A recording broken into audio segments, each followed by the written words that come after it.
Gloria a Dios. Vamos a buscar en Marcos 3, versículo 13. Marcos 3, versículo 13. Voy a compartir una enseñanza dentro de la serie que estamos compartiendo, una vida bendecida. Y si usted es lo que toma notas, el tema de hoy es caminando con Cristo. Caminando con Cristo. Marcos 3, verso 13. Solamente leeremos hasta el 15. Dice, después subió al monte aquí Jesús y llamó así a los que él quiso. Dice, y vinieron a él y estableció a 12 para que, ¿qué dice luego? Para que estuviese con él y para enviarlos a predicar y que tuviesen autoridad para sanar enfermedades y para echar fuera demonios. Cuando hablamos de esta palabra, la palabra discípulo, esta palabra del griego matetes, así se dice en la traducción griega, habla de un aprendiz, ¿verdad? Y cuando utilizamos el ejemplo de discípulo, ¿verdad? Aquí damos el discipulado. Y la razón del discipulado tiene que ver con enseñar la palabra con el fin de imitar a Cristo.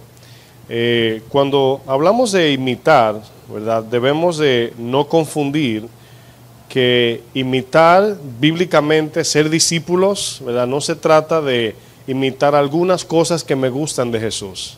Por ejemplo, podemos decir, me gusta cuando Jesús hace esto, o me gusta cuando Jesús hace aquello, me gusta cuando Jesús saca demonios. Me gusta cuando hace milagros. Me gusta cuando Jesús habla en sabiduría. Pero hay una parte que no nos gusta de Jesús, el cual es la cruz, ¿verdad? No siempre decimos, me gusta cuando Jesús lo crucificaron. Entonces, la palabra matetes significa imitar en todo el sentido. Y en este caso implica imitar como camina en este caso el maestro, imitar cómo habla el maestro, imitar cómo vive el maestro, imitar los deseos del maestro. Es algo diferente a ir a una escuela y recibir clases de matemática, ¿verdad? Solamente aprendemos números allí, matemática, ¿verdad? Geometría, trigonometría, ¿verdad? Pero en el caso de imitar a Jesús, de ser discípulos de Cristo, implica imitar su persona en todo el sentido. En el pensamiento hebreo hay un dicho que no es metafórico, según los que estudian dicen que esto es literal. Dice que cuando algún judío quería ser rabino, quería seguir un rabino para ser un maestro, había un dicho que decía que un buen seguidor era aquel que estaba lleno del polvo de su maestro. Ahora, si usted piensa en eso, ¿qué significa eso? Obviamente un rabino en tiempos de Jesús andaba de un pueblo a otro y en ese tiempo era una zona desértica donde el que caminaba dejaba el polvo atrás. Y eso era un pensamiento muy sabio. Dice, un buen discípulo era aquel que estaba lleno del polvo de su maestro, el cual seguía cada pisada. Pero fíjense que habla de alguien que está cerca, porque podemos estar ahí de lejos, ¿verdad? Espantando el polvo, pero alguien que está cubierto del polvo de su maestro es un buen discípulo. Entonces, cuando nosotros somos discipulados, en este caso aquí, Casa de Oración Nueva York, sí debe de haber una imitación al que está enseñando, en este caso yo, pero esa imitación tiene que ser aquella la cual yo imito a Cristo. Pablo dice, imítenme a mí en el sentido que yo imito a Cristo. Imítenme a mí como yo imito a Cristo. ¿Por qué Pablo decía esto? Bueno, porque es difícil, para no decir imposible, imitar a alguien que no existe o algo que a veces no creemos que es cierto. Pero Pablo era un resultado, su vida, de haber imitado al Señor. Entonces Pablo dice, ustedes ven mi vida, ven cómo yo camino, cómo hablo, cómo me comporto. Es un resultado de mi imitación a Jesús. Pero el fin a imitar es Cristo, ¿verdad? Cuando ustedes ven, si vemos en Pablo, en este caso en mí, alguna actitud que no es cristocéntrica, bueno, ahí no imitamos. Obviamente, como somos seres imperfectos, hay cosas que no tenemos de Cristo, muchas. Pero en el sentido práctico del diario vivir, de la búsqueda, de la inclinación del corazón, de dónde está nuestra mente, nuestra lengua, nuestro corazón, todo, Ahí debemos de ser imitadores de Cristo, porque el discipulado no es nada más vengo y solamente les comparto unos versos, también tiene que haber un efecto en mí. Y yo quiero utilizar este ejemplo de Segunda de Timoteo. Segunda de Timoteo fue el tema, el lema que usamos para este discipulado. Vamos a leer completamente el capítulo 2. Segunda de Timoteo 2. Fíjense lo que Pablo le instruye a Timoteo. Dice el verso 1, dice, tú pues, hijo mío, esfuérzate en la gracia que es en Cristo Jesús. Dice, lo que has oído de mí ante muchos testigos, esto encarga a hombres fieles que sean idóneos para enseñar también a otros. Ahora, esta palabra cuando dice sean idóneos para enseñar, que estén, podemos decir, aquellos que estén dispuestos a dar su vida en esta enseñanza, aquellos que estén capaces para enseñar, no se habla tanto de un depósito intelectual. Eso lo podemos adquirir cualquiera. Pero eran hombres que cuando, si se recuerdan en Hechos, tomaron a 7 hombres llenos del Espíritu Santo de testimonio para que ejerciesen, ¿verdad?, el diaconado, entre los cuales estaba Felipe, Andrés, etcétera. Entonces, cuando se habla en este caso, dice, para que enseñes a otros, debe de haber en nosotros una marca de Cristo, debe de haber un resultado de lo que Cristo ha hecho en nosotros como evidencia de los que nos ven. Ese es el ejemplo del discipulado. Dice el verso 3, dice, tú pues sufre penalidades como buen soldado de Jesucristo. En otras palabras, como un soldado el cual Cristo te ha llamado. Verso 4 dice, ninguno que milita se enreda en los negocios de la vida. Ahora, estas cartas son dirigidas a pastores, diáconos, líderes, etcétera. No todo el mundo es llamado al ministerio a tiempo completo, eso lo entendemos, ¿verdad? Pero aquí vemos que dice, ninguno que milita, ¿verdad?, se enreda en los negocios de la vida a fin de agradar a aquel que lo tomó por soldado. Ahí está esa referencia, dice el verso 5. Y también el que lucha como atleta no es coronado, sino lucha legítimamente. Aquí hay muchos puntos que obviamente sería otro tema. Dice el 6, el labrador para participar de los frutos debe trabajar primero. Primero aquí Pablo se refiere a Timoteo como un soldado, luego como un luchador olímpico, luego como un agricultor. Y cada uno tiene una enseñanza que podemos ver en otra enseñanza, muchos puntos importantes para poder perseverar. Dice, considera lo que digo y el Señor te dé entendimiento en todo. Acuérdate de Jesucristo, del linaje de David, resucitado de los muertos, conforme a mi evangelio. Dice, en el cual sufro penalidades hasta prisiones, a modo de malhechor, es decir, el sufrimiento que ellos recibían era como si fuesen malhechores, pero no lo eran. Dice, mas la palabra de Dios no está presa. Dice, por tanto, todo lo soporto por amor de los escogidos, para que ellos también obtengan la salvación que es en Cristo Jesús, con gloria eterna. Palabra fiel es esta. Si somos muertos con Él, también viviremos con Él. Y aquí Pablo comienza, porque en el momento que Pablo le da una lista de instrucciones a Timoteo, si se dan cuenta, son cosas pesadas, son una responsabilidad muy pesada. Pero Pablo, dirigido por el Espíritu, comienza ahora a poner la mirada de Timoteo en la esperanza. Es decir, tengo que hacer todo esto y tengo que hacer y tengo que sufrir. Sí, pero ahora mira por qué. Y aquí comienza. Si somos muertos con Él, también viviremos. Ahí está la esperanza. Si sufrimos, también reinaremos con Él. Si le negaremos, dice, Él también nos negará. Si fuéramos infieles, Él permanece fiel. Y luego dice, Él no puede negarse a sí mismo. Y luego continúa acerca de qué significa ser un obrero, por así decir, un buen discípulo de Cristo. Dice, recuérdales esto, exhortándoles delante del Señor a que no contiendan, sobre palabras, lo cual para nada aprovecha, sino que es para perdición de los oyentes. Yo ayer hablaba con Edwin, le hacía un comentario así bien simple, le decía, hay veces que yo puedo pensar en algún tema, hablar de entre hermanos, y a veces siento que no debo ni tocar el tema, aunque sea bíblico, porque desata, ¿sí te acuerdas? Desata una discusión de eso, que si el milenio, que si los demonios, que si Satanás, que no es malo hablar de eso, pero por alguna razón hay temas como que desatan el corazón y son infinitas discusiones y confusiones. que todo a su tiempo tiene su lugar. Y fíjense lo que dice Pablo a Timoteo, contienda sobre palabras, dice, lo cual para nada aprovecha, sino que es para perdición de los oyentes. Hay temas como que personas me dicen, pastor, ¿y qué usted cree del libro de Enoc? Digo yo, no sé. Del evangelio de Judas Iscariote, ¿verdad? Que Jesús tuvo una novia. O sea, temas, no es que yo escuché, sí, pero no es bíblico. ¿A qué se va a hablar de eso? Hay que ignorarlo totalmente. Ahora, el problema surge es que si en nuestro corazón hay un poco de orgullo, nos metemos a hablar porque sabemos un poquito de eso y comenzamos a meternos en temas extrabíblicos. Y eso dice, lleva a perdición a los oyentes, porque confunde. Miren, un consejo breve.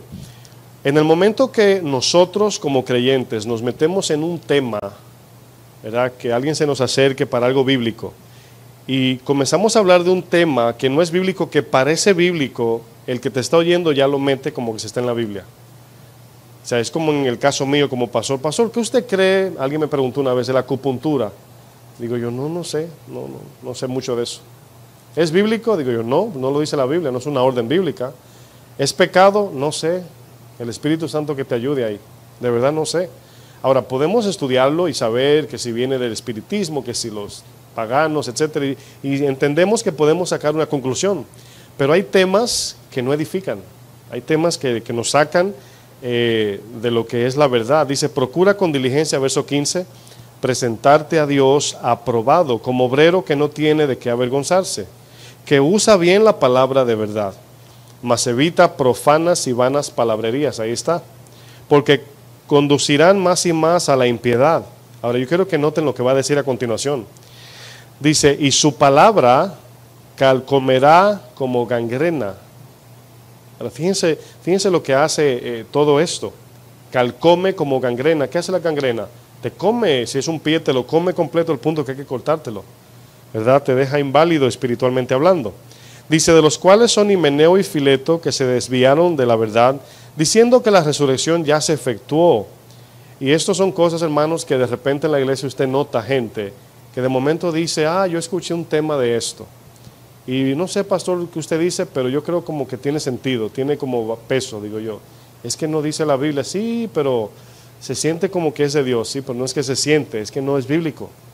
Y así es el primer paso para salirnos. Cuando vemos a Himeneo y Fileto que no creen en la resurrección o que se desviaron, estaban en la verdad, es un simple orgullo de intelecto o conocimiento humano que permitimos entrar y que comencemos a meternos en libros y a estudiar y profundizar, y ahí está la batalla del intelecto. Miren, hace poco Dios me mostraba espiritualmente hablando, así como dándome una enseñanza, de que hay dos placeres poderosísimos, carnales. Uno es el sexual, la inmoralidad, y el otro es el intelecto, el conocimiento, la sabiduría humana. Hay personas que se deleitan en saber mucho, porque obviamente te da cierta posición de sabio, la gente te acude, la gente te da cierta identidad, fulano tiene mucho conocimiento, y los dos son dos placeres. Y cuando vemos a Pablo en Hechos 17, que dice que estaba allí argumentando con los estoicos y hay otro allí, a ver si me acuerdo, los estoicos y bueno, ya me recordaré. Entre los dos, ¿verdad? Practicaban, oigan bien, la búsqueda del placer, y dentro de esa búsqueda de placer estaba allí, ¿verdad?, implícito placer de conocimiento intelectual y moralidad sexual. El hecho de saber mucho te da un sentido de valía, de posición, y muchas veces no lo vemos así. Entonces, ese es el peligro que como cristianos podemos correr al estudiar y saber, estudiar y saber, estudiar y saber, y muchas veces pensamos que del mismo tamaño que tenemos la cabeza, entiéndase, el conocimiento, así somos espiritualmente maduros, y no. Entonces es un peligro, ¿verdad? Y por eso Pablo aquí está cuidando el corazón de Timoteo. No te metas en discusiones que parecen sabias, pero son vanas. No te metas en cosas que no edifican. O sea, ¿en qué nos ayuda un argumento de un tema que aquí sabemos que al final nadie saldrá edificado. No nos llevaremos un buen mensaje a la casa. De nada sirve. Podemos discutir. Ayer hablamos de una clase de la salvación en Queens y venía un tema que nos edificó. O sea, habían preguntas, hermano, ¿y cómo es esto? Y el alma aquí, pero estábamos hablando de algo que al final del día el Señor nos iluminó a todos. Pues comenzamos a caer en cosas, decíamos, wow, por eso es que la palabra dice esto. Oh, ahora entiendo aquí. Pero no estamos hablando, ¿verdad?, que si Hitler está en el cielo o no, o sea, temas que no edifican. Entonces Pablo se está interesando en el corazón de Timoteo. Fíjense el 18. Dice, Himeneo y Fileto, verso 18, que se desviaron de la verdad diciendo que la resurrección ya se efectuó y trastornan la fe de algunos. Fíjate que arrastra a algunos. Verso 19. Pero el fundamento de Dios está firme, nadie lo puede mover. Acuérdense que cuando alguien intenta mover la verdad, el único que se está moviendo es esa persona. La verdad es inmovible. Como siempre digo, y creo que Tony Martín del Campo, el pastor allá de Guadalajara, dijo, la iglesia de Jesucristo es inmortal. Los mortales somos nosotros. El momento que nos desviamos no fue la iglesia de Jesucristo que se desvió. ¿Fuiste tú o fui yo? Esa es una verdad que debemos de abrazarnos de ella. Dice, pero el fundamento de Dios está firme teniendo este sello. Dice, conoce el Señor los que son suyos, y apártese de iniquidad todo aquel que invoca el nombre de Cristo. Dice, pero en una casa grande no solamente hay utensilios de oro y de plata, sino también de madera y de barro, y unos son para usos honrosos y otros para usos viles. Dice, así que si alguno se limpia de esas cosas, y aquí quiero pararme un momento, todo lo que Pablo viene diciendo es el contexto de lo que viene ahora, ¿verdad? Donde ¿cuántos quieren ser usados como utensilios honrosos para Dios? Yo sé que todos, pero dice el texto, si alguno se limpia de todo esto, de toda esta vanidad y temas que no edifican, ¿verdad? Dice, será limpiado para uso honroso de parte de Dios. Serás como ese utensilio en mano de Dios. Y está hablando aquí de madurar. Dice, fíjense lo que dice el texto. Dice el 21. Así que si alguno se limpia de estas cosas, entiendes el contexto, será instrumento ¿para qué? Para honra, santificado, útil al Señor y dispuesto para toda buena obra. Huye también de las pasiones juveniles y sigue la justicia, la fe, el amor y la paz con los que de corazón limpio invocan al Señor. Pero desecha, aquí una repetición, desecha las cuestiones necias e insensatas, sabiendo que engendran contiendas. Se dan a luz contiendan. Dice, porque el siervo del Señor no debe ser contencioso. Miren, el temple, lo que es el dominio propio, la templanza, en un siervo del Señor es importantísimo. Yo sé que batallamos con esta parte, donde a veces mantener ese temple, esa firmeza de hombre de Dios delante de la gente, ¿verdad? Es como la gente nos cataloga, como ve nuestro comportamiento, nuestras palabras. Si estamos bromeando en un momento determinado, saber cómo controlarnos, cosas así, ¿verdad? Y por eso dice, el siervo del Señor no debe ser contencioso, sino amable para con todos, apto para enseñar, sufrido, que con mansedumbre corrija a los que se oponen, por si quizá Dios les conceda que se arrepientan para conocer la verdad. Y luego dice, como resultado, escapen del lazo del diablo, que están cautivos a la voluntad de él. Ahora aquí vemos cómo Pablo le da esta instrucción a Timoteo, y obviamente Timoteo, me imagino un pastor fiel allí con un oído escuchando, ¿verdad? Ahora, todo lo que Pablo le instruyó a Timoteo, dice, encarga a hombres fieles, idóneos. Cuando el Señor en Marcos 3 dice que escogió a 12, ¿verdad? El Señor en este caso no los escogió porque estaban capacitados. Allí va a comenzar la capacitación, ahí va a comenzar de cero. Es como muchos de nosotros hemos llegado, de cero, ¿verdad? Y aquí Pablo, hablando a Timoteo, ya Timoteo tiene un llamado, una responsabilidad, y ya le está hablando ya de instrucciones más maduras, de más responsabilidad. Pero cuando el Señor nos escoge, y aquí es donde estoy hablando de los dos extremos, a veces decimos, wow, es que yo no soy capaz, es que yo no sé cómo haría esto, es que no tengo. Y cuando Jesús llamó a los 12, llamó 12 pescadores. Él no dijo, voy a escoger a 12 porque Pedro es un sabio. Con Pedro cogió una lucha, cogió más lucha que con Judas, con Pedro. Pero Pedro era el líder del grupo. Ahora fue moldeado. Y 3 años y tanto discipulándolos día y noche. Por esa razón, cuando iniciaba, hablaba de la palabra matetes, el griego significa discípulo. Ellos estaban todo el tiempo con Jesús. Y ahí es donde quiero ir entrando, ¿verdad? Porque ahora no podemos, en el tiempo que vivimos, estar juntos, por así decir, en una capacitación como la que tuvieron ellos. Pero podemos todavía caminar con Jesús. A este tiempo podemos ser discipulados por Él directamente. Este discipulado es congregacional, o sea, es de la iglesia, del pastor local, que soy yo en este caso, pero cada día debemos de caminar con Él. Y por eso en Marcos dice que Él los escogió a los 12 para que estuviesen con Él. Aquí surge una pregunta. ¿Qué significa a este tiempo caminar con Cristo? Si Cristo se fue, ¿verdad? ¿Cómo ahora podemos caminar con Él así como los discípulos? ¿Cómo ahora Cristo nos puede discipular en el presente? ¿Cómo podemos estar con Él día y noche? Bueno, si ustedes se dan cuenta, cuando Jesús andaba con ellos se les presentó muchas cosas como se nos presentan a nosotros en el diario vivir. Se les presentó necesidades, de momento tenían que caminar largas distancias, entraban a las aldeas, entraban a los pueblos, fueron a Jerusalén. O sea, el diario vivir, me refiero, es contacto con gente. En el caso de ellos era el ministerio, vamos a decir, enteramente del Evangelio. En el caso de ellos era nada más eso. Pero el hecho que los que están aquí tengan trabajos seculares no significa que aún en su trabajo no puedan ser discipulados, que no puedan caminar con Cristo. O sea, si solamente caminamos con Cristo en la iglesia, imagínense, ¿verdad?, cómo sería para ser cristiano. Entonces aquí es donde vamos a ver cómo podemos caminar con Cristo. Yo quiero ir a Marcos otra vez, pero vamos al capítulo 1, 16. Marcos 1, versículo 16.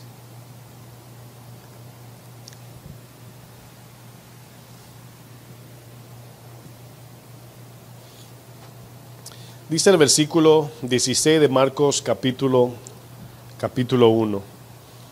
Dice, andando aquí Jesús, obviamente, dice, junto al mar de Galilea, vio a Simón y a Andrés su hermano. Estaban trabajando, dice, que echaban la red en el mar. Dice, porque eran pescadores. Y les dijo Jesús, venid en pos de mí, y haré que seáis pescadores de hombres.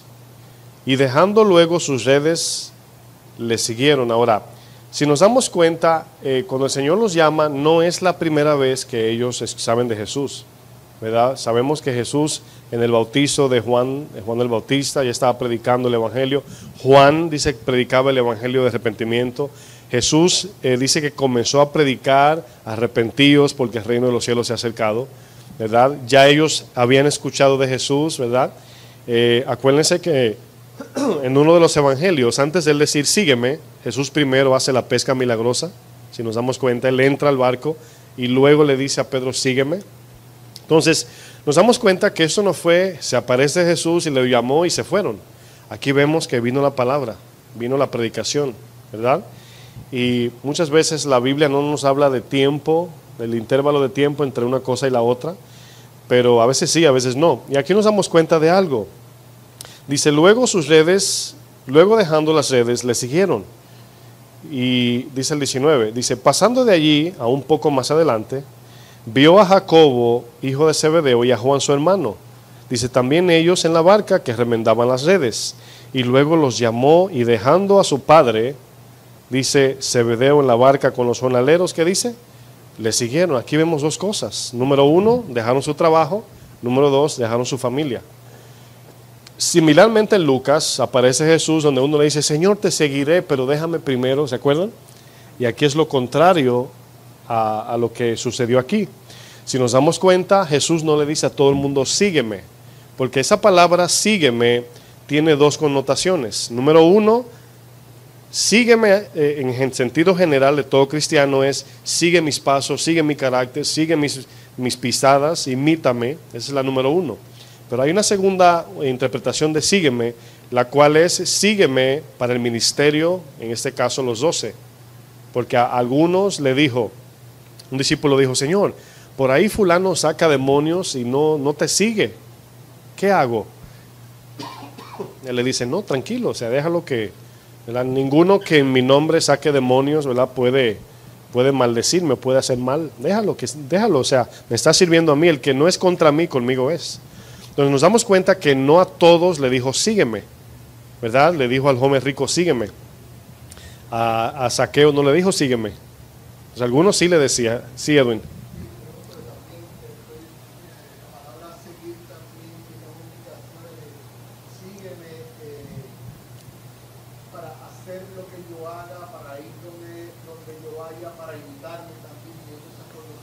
Sí, una de ellas, o sea, esas son las dos. La primera es seguir a Jesús en imitación, como un discípulo. Esa es la primera.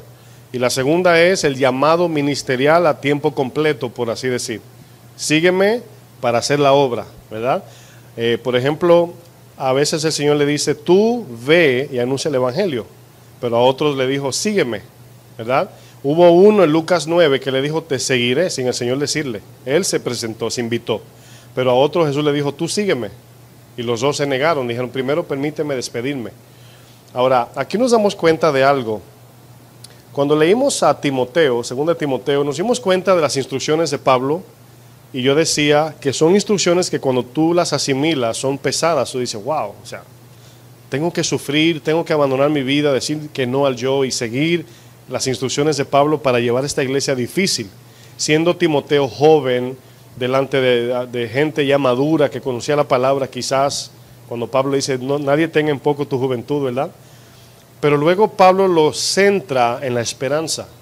O sea, el enfoque de Timoteo dice, acuérdate de Jesucristo, ¿verdad? Y quién es Jesucristo, quién fue que te llamó. Entonces, cuando el Señor nos llama al servicio, ya sea que te llamó al servicio ministerial o te llamó como discípulo, el cual todos debemos ser discípulos de Cristo, aunque no todos al ministerio, ambas partes requieren de imitar a Cristo. Estemos dentro de la iglesia o estemos fuera de la iglesia. Obviamente hay un requisito mayor para el diácono, el líder, el maestro, el pastor. Hay un requisito que luego lo podemos ver en otra enseñanza.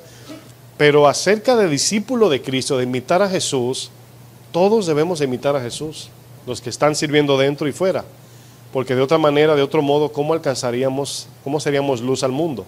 Entonces, imitar a Cristo, la palabra matete significa imitarlo en todo el sentido, querer lo que Él quiere, anhelar lo que Él anhela, las motivaciones de Jesús en mi vida, y es lo que a muchos le chocan. Miren, estamos cada vez más viendo menos y menos y menos discipulado cristocéntrico. Menos y menos, cada vez más vemos que hay iglesias que discipulan para que seas miembro de la iglesia, para que te adaptes al sistema de la iglesia, porque los libros de la iglesia demandan que tú tienes que vestirte con camisa blanca y la mujer con velo, o que tienes que, qué sé yo, tienen un sistema que tú eres discípulo porque cumples con esas órdenes de hombre. Pero se está escuchando muy poco, llevando la iglesia al discipulado, al cual es imitar a Cristo. Ahora, si se dan cuenta, la predicación, la enseñanza, la evangelización, todo es con el fin de discipular. Por ejemplo, vamos a Mateo 28.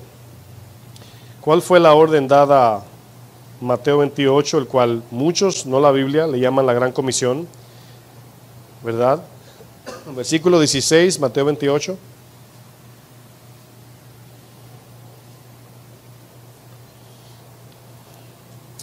Aquí, fíjense que en el encargo, ya cuando estaban, por así decir, casi preparados, de los 12 quedaban 11.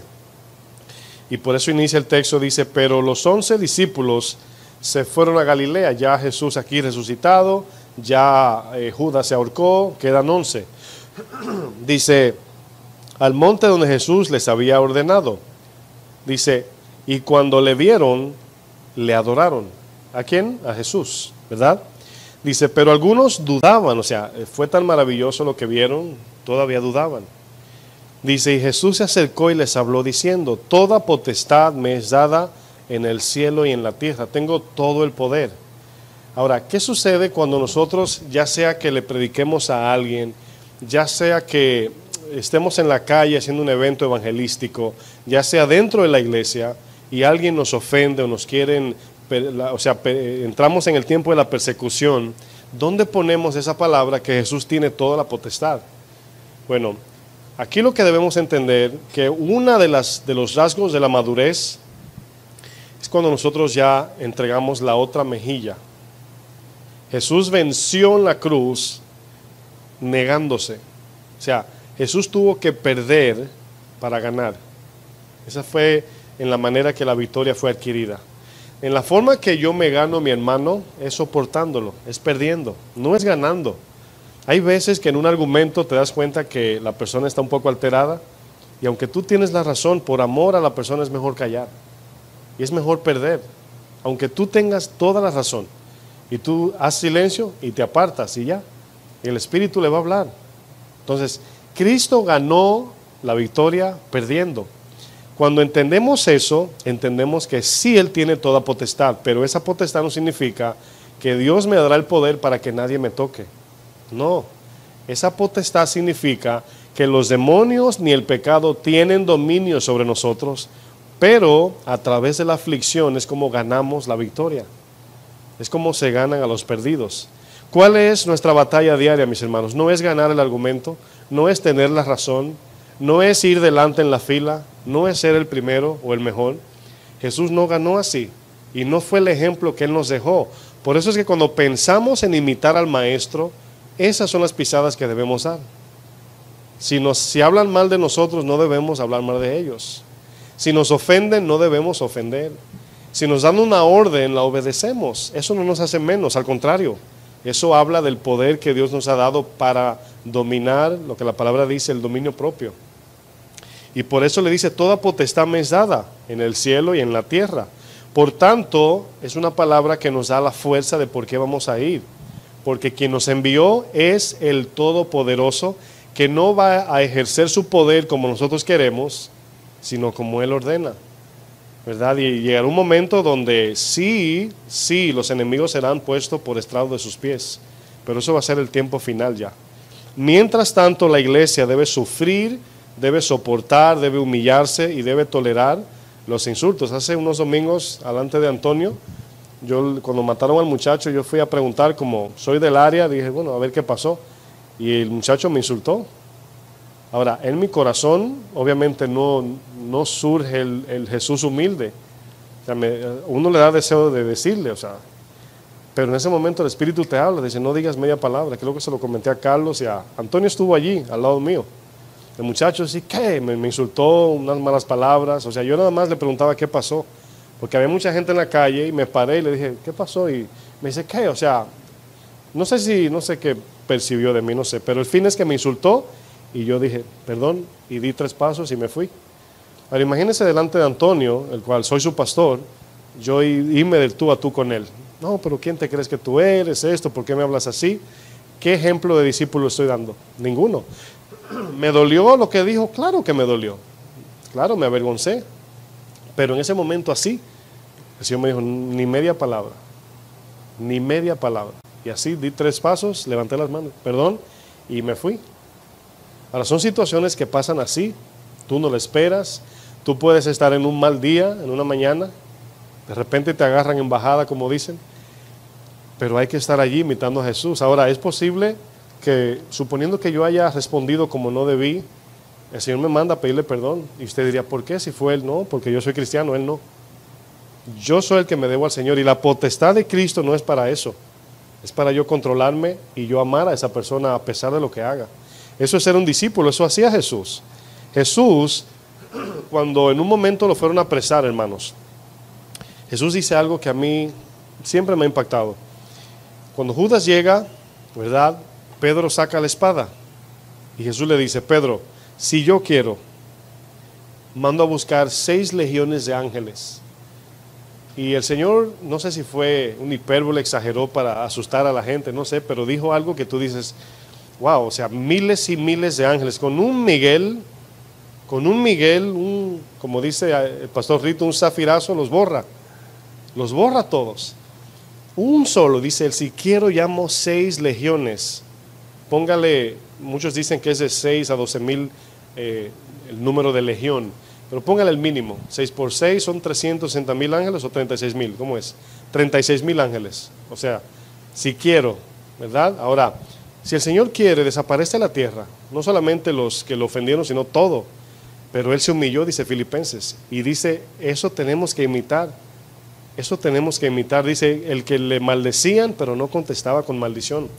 Ahora, lo único que vence eso es el amor. Es lo único que vence. Dice luego el texto, dice, por tanto, como tengo toda potestad, id y hacer ¿qué? Discípulos. Ahora, ya el Señor le va a decir algo a ellos, que la palabra, ¿verdad? Ir y hacer matetes, la palabra griega discípulos, o sea, imitadores de mí. Ahora, en imitación, vamos a decir, en instrucción intelectual, ellos sabían en la mente cómo era Jesús aquí, pero no tenían la capacidad. Por eso le dijo a ellos, vayan a Galilea y esperen la promesa, porque luego que reciban el Espíritu podrán ser mejores matetes, es decir, ahora mártires. La palabra allí testigos es mártir. Y el Espíritu le dará poder, fíjense la otra potestad, para ser mártir, para morir, para no levantar la mano cuando te quieran matar, para no responder cuando te ofenden, para poder amar al que te calumnia, lo que decía Mateo 5. Si te dan en una mejilla, prepara la otra. Que son cosas que no vemos hoy, al contrario, los pastores de hoy ya no te dejes pisotear, etcétera. Si te dan, dale tú también. O sea, eso se escucha, hermanos. Y eso no es ser un discípulo de Jesucristo. Por eso dice, haced discípulos. Aquí nos damos cuenta de algo importante. La potestad de Jesús es dada para aquellos que van a ser discípulos.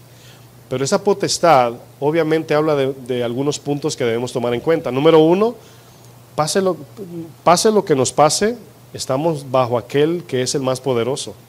Pero no en el sentido de que si me pone la mano yo le sirvo al más poderoso, no. No, ahí el poder tiene que ver con su reinado eterno, pero temporalmente hablando de que nos ha dado el poder de soportar las aflicciones.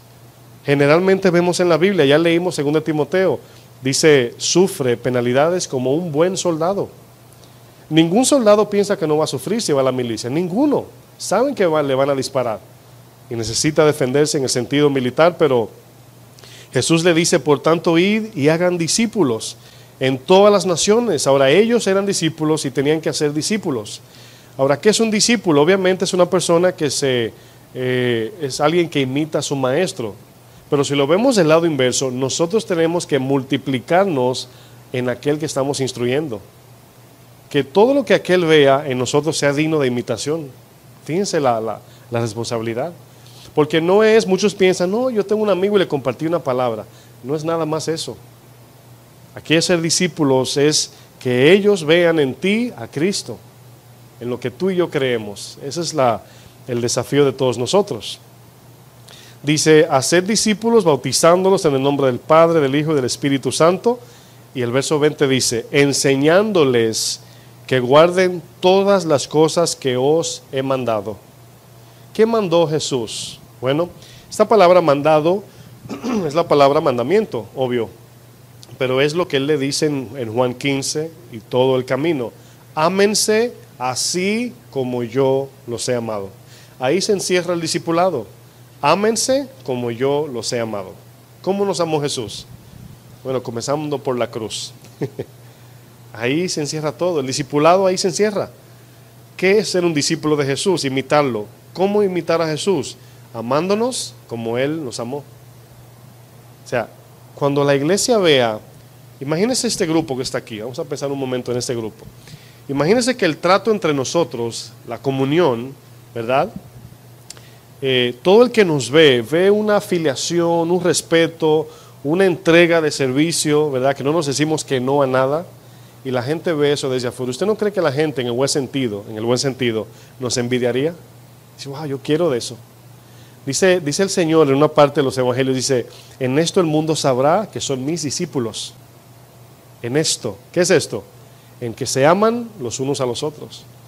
En que si alguno tiene una necesidad y llega a mis oídos, dentro del orden de Dios, entendemos que hay prioridades, dentro de ese orden que no rompa su ley, yo digo, sí Señor, yo estoy ahí, yo entrego mi vida por mi hermano. No hay mayor amor que este, que uno entregue su vida por su hermano. Ahora, usted quizás diría, tengo que hacer eso, no va a poder. Si no caminamos con Cristo, no. Si no permanecemos, no hay producto de amor. Si no vivimos en Él confiadamente como el pámpano a la vid, no podemos producir amor. O sea, no es algo de decir, hermanos, cuando salgamos de aquí, ¿cuántos van a vivir en el amor de Cristo? Usted va a decir amén, pero no funciona así. Todos tenemos que correr a Él, no a la obra, sino a la vid. Obras de la carne, pero nosotros somos el fruto del Espíritu. Él produce eso. Entonces, cuando queremos crecer e imitarlo, si intelectualmente copiamos, Jesús hacía esto, yo quiero hacer eso. Pero ¿de dónde sale el poder? De Él. De Él sale el poder.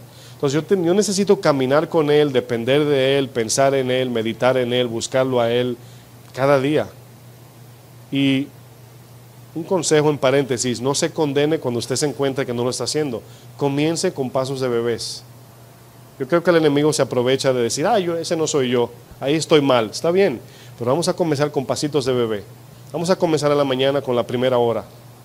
Vamos a caminar al carro hablando con Jesús. Vamos a manejar en el carro meditando. Vamos a hacer cosas que sí podemos hacer. O sea, no vamos a decir, el martes ya yo estoy así como Enoc. Enoc caminó con Dios. No, ningunos. Pero vamos a progresivamente a dar pasos de bebés, por así decir. Y a la larga vamos a ver el efecto. Amén.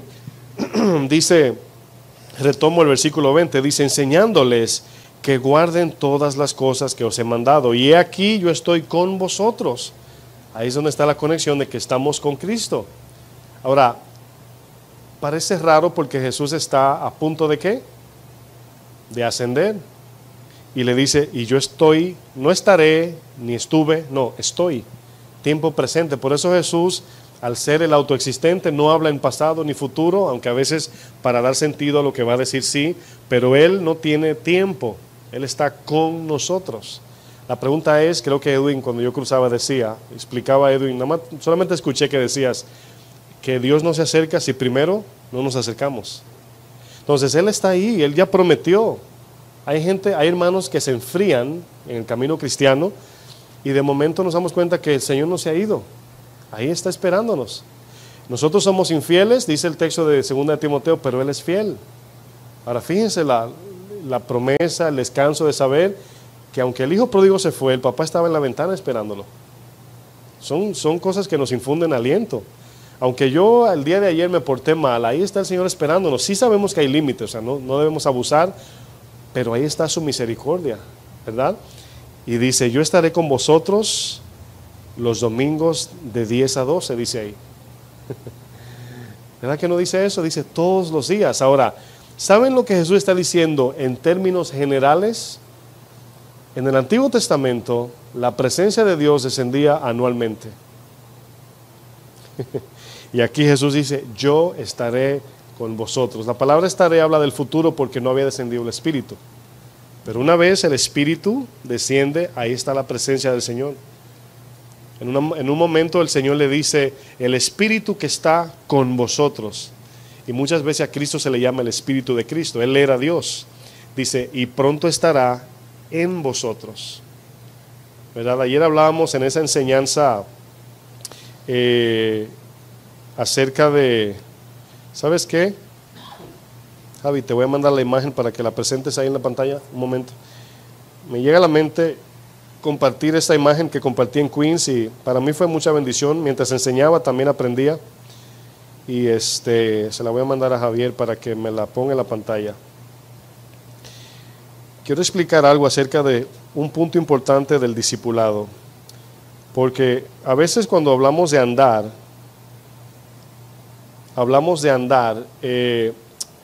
podemos ignorar tantas cosas que por causa de cómo estamos mirando lo que significa andar con Cristo, caminar con Él. No solamente es pensar mucho en Él, sino crecer en esa meditación de quién Él es, lo que Él hizo y cómo caminó en la tierra. Eso sí, en cada momento. Esta imagen que está en la pantalla la utilizamos en la enseñanza de Queens y ya la han visto, pero siempre que la pongo tiene más detalles, ¿verdad? Y cuando hablamos del discipulado, por ejemplo, Cristo ya ascendió, Cristo no está aquí en cuerpo, vamos a decir, presente. espiritualmente sí, pero ahora que el Señor dice en Mateo 28, yo estaré con vosotros todos los días, ¿le puede dar un zoom, nada más para que la letra se vea un poquito más, hermano? Cuando Jesús dice yo estaré con vosotros todos los días, hemos estudiado que ya no lo hace en el sentido físico, no lo estamos viendo físicamente. Ante los ojos de ellos el cuerpo de Jesús ascendió. Tampoco lo podemos percibir en el alma, en el sentido, ¿verdad?, del alma. Pero cuando Jesús dice yo estaré con vosotros, gracias hermano, me da el freeze ahí, yo estaré con vosotros, se está refiriendo a la tercera parte que ahora en cada creyente existe, el Espíritu. Ayer el hermano Edwin y mi esposa y yo veníamos de Queens y me hacía la pregunta de que si un no creyente tiene espíritu. Es una pregunta que nos llevó a muchos puntos y curiosidades.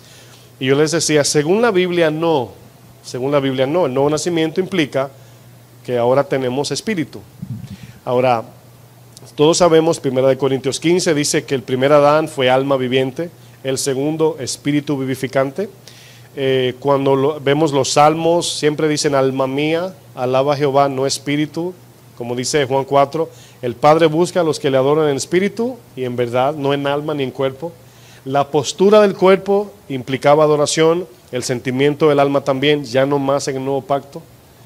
Cuando vemos el Señor, cuando dice, esto mortal debe de vestirse de inmortalidad, esto corruptible debe de vestirse de incorruptible. Jesús también, estoy usando referencias de que solamente hay dos antes de nacer de nuevo, alma y cuerpo. Jesús dice, no es el vestido más que el cuerpo y la comida más que la vida, no habla de espíritu. Cuando Jesús dice, el que tiene oídos para oír, oiga, pero luego del nuevo nacimiento dice, el que tiene oídos para oír, oiga, lo que el Espíritu le dice a la iglesia. Nos vemos antes de la cruz referencias al cuerpo y a la vida, el alma. El cuerpo en el griego se utiliza una palabra que es bio, donde viene la palabra biología. En el griego la palabra alma es suje, de donde viene la palabra psicología, emociones, voluntad, pensamientos, etc. Estos dos es lo que Jesús se refiere cuando habla de vida, se refiere al alma, y cuando habla del cuerpo, se refiere al cuerpo físico. Pero cuando habla del ser, se refiere al alma y el cuerpo. Dice, por ejemplo, Mateo 10, 28, no temáis a los que matan el cuerpo, sino temed a aquel que luego de matar el cuerpo puede enviar el alma al infierno. No menciona espíritu. En el Antiguo Testamento la palabra alma es nefesh y ahí lleva incluido la palabra espíritu, pero no significa el espíritu como la palabra ruach. Si se dan cuenta, en Adán el Señor formó a Adán con las manos, sopló ruach, pero Adán no era ruach, era alma, era nefesh. Él sopló el ruach para dar vida, pero esa alma ya tiene la vida, vamos a decir, humana, y se quedó como un nefesh, no tiene el Espíritu de Dios. La relación de Adán y Dios era externa, era, vamos a decir, desde afuera. Los profetas veían a Dios desde afuera, vino palabra de Dios a mí, todo era externamente. Pero una vez viene el pacto, dice el Señor, la gloria postrera será mayor que la primera, significa que ahora la habitación del Señor no será el tabernáculo ni de oro, ni de tiendas, sino nosotros. En un momento Jesús le dice, derribaré este templo y lo edificaré ¿en cuánto? En 3 días. ¿Cuál templo? Él dice, hablaba de su cuerpo. Y ahora el templo de Dios somos nosotros, el cual nos ha dado una tercera habitación, que si lo vemos a los ojos del tabernáculo, atrio, lugar santo y lugar santísimo. Dios no habita ni en el atrio ni en el lugar santo, sino ¿dónde? En el lugar santísimo. Ahí vamos entendiendo, ahí lo expliqué rápido, pero ya entendemos que nuestra comunión es con el Espíritu, en el sentido con Cristo. Yo camino con Cristo en el Espíritu. Entonces, si se dan cuenta, hay unas notas que la voy a decir por causa del audio. En el día de ayer no pude explicarlo porque estaba diciendo aquí y allí, y los que nos oyen en el audio dirían, ¿qué significa aquí y allí? Era que estaba apuntando con la mano. Pero aquí sí lo voy a explicar. Bueno, del lado del cuerpo físico, material, si se dan cuenta, dice que el cuerpo es perecedero. Todos sabemos que los gusanos, el cuerpo se descompone, se desaparece materialmente el cuerpo. El alma es eterna. El alma nunca, nunca desaparece. Siempre tiene vida eterna, ya sea al infierno o sea al cielo, a la presencia de Dios. El Espíritu ahora, no el Santo, sino el Espíritu que Dios nos ha dado, hemos resucitado espiritualmente, es la vida de Dios. Es por allí, por el Espíritu, que nos comunicamos con Dios Es por medio del Espíritu que recibimos poder de Dios. Y toda potestad que nos es dada es por vía o por medio del Espíritu. No por la carne, no por el alma. Ahora, ¿cuál es la batalla de cuando estamos vamos a decir, caminando con Cristo en este caso? Obviamente, al decidir, si notan encimita de la cabeza, dice, somos alma, tenemos un cuerpo y tenemos espíritu. Pero lo que somos, ¿qué es? Alma, ¿verdad? Aquí es donde está el corazón, la mente y la voluntad, es decir, los sentimientos, pensamientos y la decisión. ¿Por qué dice neutral en el alma? Obviamente porque el alma decide si ir al espíritu o si ir a la carne. El alma sola no puede hacer nada. Necesita o manifestarse por la carne o por el espíritu. Entonces vemos que la vestidura que Dios puso en Adán fue física, material, ¿verdad? Pero ahora dice que tenemos una vestidura, dice vestíos, si se dan cuenta, Efesios 4, si lo pueden leer, vamos a ver bien rapidito para tener sentido, Efesios 4, versículo 22. Son ejemplos que son importantes porque si usted se da cuenta, en Efesios 17 arriba, el subtítulo arriba dice, ¿cómo dice? Que la vida nueva, o la nueva vida en Cristo, fíjense que está hablando de algo nuevo que no estaba. Segunda de Corintios 5:17 dice, si alguno está en Cristo, nueva criatura. No dice remodelada ni renovada, dice nueva. Entonces, los no creyentes no tienen esa parte. No tienen el acceso a la presencia de Dios. No tienen porque todos conocemos el verso de Filipenses 2 que dice, Dios es el que produce en nosotros el querer como el hacer. Bueno, ese producir viene por el Espíritu. Produce anhelo de santidad, anhelo de buscarlo. La voz de Dios no es por el oído físico ni por el corazón en sí, viene directamente del Espíritu, el cual nos habla al alma. Obviamente cuando lo recibimos en el alma, intelectualmente lo entendemos por la palabra. O sea, estamos estudiando la Biblia para entender intelectualmente lo que está sucediendo en lo espiritual. Si no tenemos entendimiento intelectual, no sabríamos cómo definir un deseo de Dios o una guianza. En otras palabras, imagínense que usted nunca ha escuchado la palabra congregarte en tu vida, pero Dios produce el deseo de congregarte. Tú dices, no sé, pero tengo un deseo que no lo sé ni cómo describir. Pero luego que ves la Biblia y lees, tienes que congregarte y dices, eso es lo que Dios me estaba diciendo. Por eso es que el logos es importante para cuando venga el rema, saber cómo identificar la voz de Dios. Por eso es que hay gente que, creo que hablaba con Carlos de un punto, Carlos me comentaba, sí lo puedo decir, yo sé que no es nada privado, Carlos me decía, a mí cuando Dios me habla es a tal hora. Y yo le dije, nunca te agarres de eso, porque es engañoso. Nunca te programes con Dios, porque Dios se puede aparecer cuando Él diga, como Él quiera, en la manera que Él quiera. Y cuando vemos toda la Biblia, nunca Dios se manifestaba de la misma manera. Ahora, las manifestaciones de que si el viento, que si vino un soplo del cielo, un fuego, no lo vemos luego de la cruz. ¿Saben por qué? Porque ahora el Señor habita en el creyente. Ya no hay manifestaciones externas, que vi una visión, o sea, no andamos buscando misticismo, sino más bien comunión. Entonces, ahí entendemos que como discípulos, para caminar como Cristo, tenemos que permanecer en Él, el cual Él ya está allí.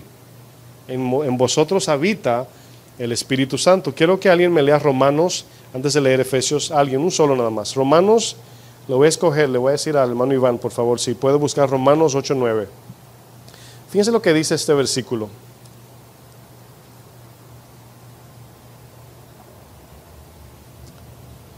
Romanos 8:9, ¿cómo dice?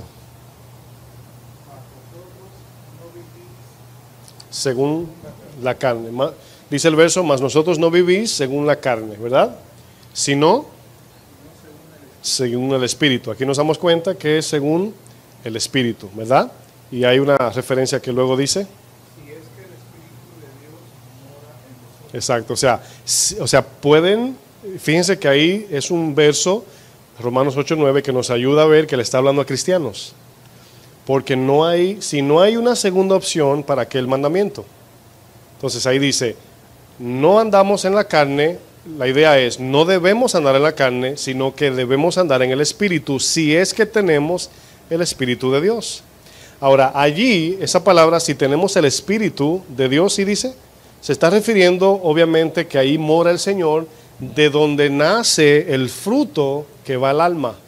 Y ese fruto se manifiesta por el cuerpo. Por ejemplo, cuando perdonamos, nadie ve nuestra alma, sino nuestro cuerpo. Entonces, la manifestación de que Dios está en nosotros, obviamente se manifiesta por aquí. Ahora bien, vuelvo y repito algo que hemos aprendido hace poco, lo veo como una revelación casi. Sí, porque yo me preguntaba mucho lo que estudiamos acerca de si el fruto es en un momento, de repente le doy una obra de caridad al hermano Antonio y digo, eso es fruto. Bueno, es posible, pero también puede ser que no sea posible. Ahora, si es un estilo de vida, algo que siempre estoy inclinado a hacerlo, ya se habla de que ha habido un cambio en mi corazón, y el fruto entonces lo entendemos como un cambio, no tanto como una sola obra. Porque yo puedo simular una obra. Yo puedo regalarle a alguien $100 y podemos creer que fue un fruto. Ahora, si es algo que lo hago como estilo de vida y es algo que ahora quiero hacer sin nadie decirme, puedo decir que el Señor ha producido un fruto en mí. Ahora, es fácil, oigan bien, porque usted diría, bueno, ¿qué pasa cuando un no creyente lo hace? ¿Cómo sabemos que no? Nosotros nos definimos por el sufrimiento, no por la buena obra. O sea, cualquier gente del mundo puede hacer un regalo, dar comida, dar ropa, pero dar la otra mejilla, no todos. O sea, no es tan simple. Dar tu vida, dice, no hay mayor amor que este. O sea, esa es la definición del amor. Y cada vez que Cristo nos habla de cómo definir si de verdad somos genuinos, nunca es haciendo algo bueno, sino soportando el sufrimiento. Así sabemos. Entonces, volviendo a este punto, el hermano Iván leyó Romanos 8:9, dice, no debemos andar en la carne. O sea, aquí nunca caminaríamos o creceríamos o maduraríamos como discípulos de Cristo. Imposible. ¿A quién estamos imitando? Bueno, podemos tener nuestro intelecto lleno de información. O sea, yo sé cómo Cristo murió en la cruz, yo sé lo que dice la Biblia, ¿verdad? Pero llevarlo a cabo, obviamente, conlleva a someter los deseos de la carne y nosotros humillarnos al Espíritu. Para que entonces cuando Cristo ve nuestra humillación, ahí es donde Romanos dice, ruego por las misericordias de Dios que presentéis vuestros cuerpos en sacrificio vivo, es decir, niega tu carne, santo significa separados, agradable a Dios, es el tercero. O sea, es imposible agradar a Dios sin fe. Aquí no podemos vivir en fe ni en el alma, es en el Espíritu. No andamos por vista, andamos por fe, y andar por fe es caminar por... O sea, póngalo de esta manera para no confundirlos. No andamos por vista significa no ando por lo que veo por aquí. Pero andar por fe significa ando por lo que veo en el Espíritu. El punto aquí es, no tenemos visión espiritual, lo que tenemos es confianza en Cristo. Nuestros ojos espirituales es la palabra. Esa es la idea. Fíjense lo que dice Efesios 4:22. Dice, en cuanto a la pasada manera de vivir, despojaos del viejo hombre, ¿verdad? Dice que, sí, del viejo, ¿dónde ando? Sí, que está viciado, oigan bien, conforme a los deseos engañosos. Y la palabra viciado significa corrupto.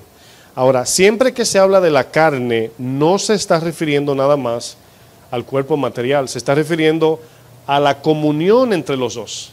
Porque un cuerpo material sin alma es un uniforme, es un muñeco.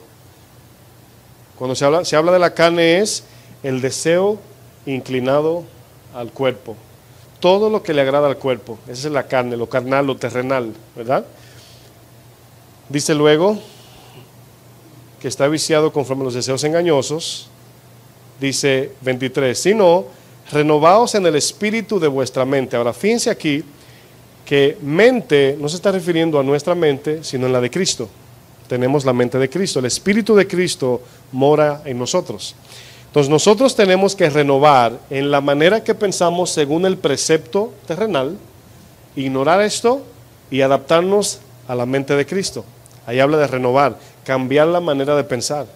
Cuando el alma tiene sed en el mundo, por aquí busca sexo, alcohol, drogas, fiestas, materialismo, viajes, etcétera. Cuando el alma está triste, quiere amor, por ejemplo, pensemos en eso, en el amor. Cuando el alma quiere amor, busca una pareja. Pero la palabra no dice que la pareja es amor, sino ¿quién? Dios. Y cuando tenemos amor, nos casamos y podemos dar amor, no pedir. ¿Ven la diferencia? Entonces, cuando el alma tiene deseo de amor, cristianamente debemos de buscar la fuente espiritualmente para poder dar amor. Y por eso en la renovación de mi mente, ya yo no pienso así. O sea, hay veces que podemos comer por hambre o por ansiedad. Y la palabra dice, cuando estén ansiosos, vengan en oración. Y yo guardaré sus corazones. Porque cuando comemos de ansiedad, comemos sin hambre y comemos a desmedida. Pero cuando comemos con hambre, podemos disfrutar del alimento, estuvo bueno, todo bien, pero mi deleite no es la comida, el cual la Biblia le llama glotonería. Y luego voy a hablar de muchos puntos acerca de eso, es muy importante ese punto. Bueno, 24 dice, y vestíos, ¿cómo comienza el 22? En cuanto a la pasada manera de vivir, ¿qué dice luego? Despojaos, es decir, desvístete. Pero el 24 dice, y vestíos del nuevo hombre, creado según Dios en la justicia y santidad de la verdad. ¿Cómo fue creado? En justicia, santidad de la verdad. Ahora, ese es el espíritu, hermanos. Nuestro espíritu es perfecto, el que está en nosotros, el del hombre, el nuevo, anhela solamente las cosas de Dios, anhela santidad, justicia y vive por la palabra. Fíjense la idea. No solo de pan físico vivirá el hombre, sino de toda palabra que sale de la boca de Dios vivirá el hombre. Ahora, este cuerpo nos ayuda a vivir temporalmente en la tierra, el alimento. Hay que comer, pero no solo de eso viviremos. Si la palabra vivir es zoe, es vida eterna y espiritual, sino de toda palabra que sale de la boca de Dios, el cual el Espíritu, ¿verdad? Si puede volver otra vez a Romanos 8:16, a ver qué dice allí.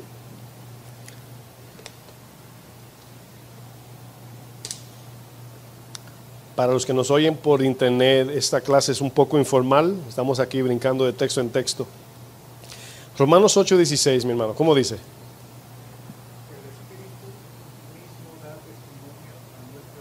Ok, en su versión allí, busque cualquier versión, ya sea Palabra de Dios para Todos. ¿Tiene internet? O la puede buscar la versión, ¿verdad? Cambie una versión, Palabra de Dios para Todos, Dios habla hoy, cualquiera, el mismo verso, ¿cómo dice? Ahora fíjense la versión Reina Valera, dice, el Espíritu Santo le testifica a nuestro espíritu. Ahí hay varias enseñanzas. ¿Cuál es? Antonio. Sí, adelante, por favor. Solo el 16, Romanos 8.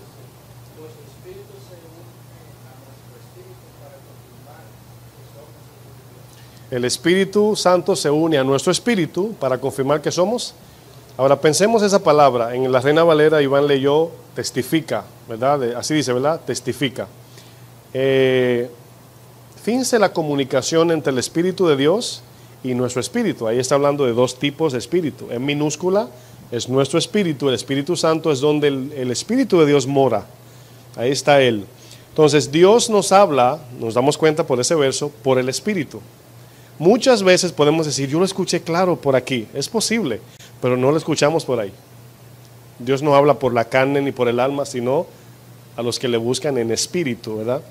Si Dios nos habla por el alma o el cuerpo, nos mata. Eso lo dice la Biblia en todo sentido. Cuando habla con Moisés le dice, quita tu sandalia, ¿verdad? Porque el lugar donde estás es santo, es decir, si entras sin obediencia, mi santidad te puede matar, esa es la idea. Entonces ahí nos damos cuenta de un punto sumamente importante. El Espíritu, ¿verdad? Que Romanos dice, el de nosotros, no el santo, tiene los deseos del Espíritu, los pensamientos del Espíritu y la voluntad del Espíritu de Dios, podemos decir. Ahí es donde experimentamos lo que muchas veces usted dice, tengo deseo de congregarme, tengo deseo de agradar a Dios, quiero agradar a Dios. Ese quiero no viene nunca ni del alma ni del cuerpo, siempre viene de Dios. Lo que estamos diciendo es, podemos decirlo así, Dios me está llamando a la santidad. Si digo me quiero congregar, Dios me está llamando a congregarme. Podemos verlo así, porque el momento que decimos quiero, ya es un atributo que es algo que nos atribuimos como un merecimiento de que, soy maduro porque quiero santidad. No, el momento que sentimos tienes que purificarte, no viene de nosotros, es la voz de Dios. Lo que pasa es que como no viene como una voz audible, pensamos que es un sentimiento nada más. Lo que pasa es que cuando Dios nos habla, no nos susurra por el oído, simplemente pone el anhelo. Y ahí se cumple Ezequiel: les daré corazón nuevo para que tengan deseos nuevos, le daré una mente nueva para que tengan pensamientos nuevos, el cual son los de Dios. ¿Sí lo entienden hasta ahí? Entonces, ¿qué significa ahora? ¿Cómo podemos permanecer en Cristo viendo la gráfica? Bueno, cada día nuestros deseos naturales, normales, son los que el cuerpo pide, el cuerpo físico material: descanso, lujo, verse bien, pasear, brincar, etcétera, sexo, alcohol, drogas, fiesta, todo lo que el cuerpo disfruta en comunicación con el alma, todo eso es terrenal. Colosenses dice: hacer morir lo terrenal en vosotros. Ahora, hay cosas que hemos entendido que no son malas, pero hay cosas que no son malas, pero tienen un poder profundo en nuestra voluntad, que cuando decidimos entre Cristo y eso, ahí se convierte en idolatría. Todo lo que gobierna nuestro corazón, aparte de Dios, es idolatría. El dinero, la inmoralidad sexual, la gloria de este mundo, etcétera. Entonces, vamos a pensar cuál es el proceso de discipulado. ¿Qué significa discipular? Bueno, aquí hoy estamos, ¿qué? Estudiando la palabra. Estamos intelectualmente recibiendo el mensaje, ¿verdad? Lo podemos dejar hasta aquí, nuestra mente. Estamos escuchando, viendo, palpando, estamos en comunión, pero se elabora entre el cuerpo y el alma lo que estamos estudiando. El intelecto se encuentra en el alma, pero el cerebro lo tiene el cuerpo. Es para que me puedan escuchar y puedan, por así decir, transmitir el mensaje por aquí y llevarlo al alma. Esa es la idea del mundo físico. Estamos estudiando, intelectualmente nos vamos cargados de información. Ahora, una vez nos llenamos la mente de información, aquí viene ahora el corazón. Aquí es el conflicto, porque cuando hablamos del corazón, en la manera que los seres humanos examinan algo como bueno es si se ve bien y si se siente bien. Y cuando escuchamos el Evangelio que nos dice que debemos sufrir, es donde viene el conflicto interno. Porque el alma dice: sufrir, doctor, ¿va a doler mucho? Aunque es para bien, no queremos el dolor. Ahí está el conflicto. Entonces, ¿qué hacemos? Pablo dice en Romanos: sacrifiquen sus deseos. Por eso dice sacrificio vivo es. Pablo dice, por ejemplo, ¿alguien puede leer 1 Corintios 9, 25? Por favor. 25 no. 1 Corintios 9, el último versículo. No sé si es el 26 o 27. Hermano Antonio Caja, si usted puede. Sí.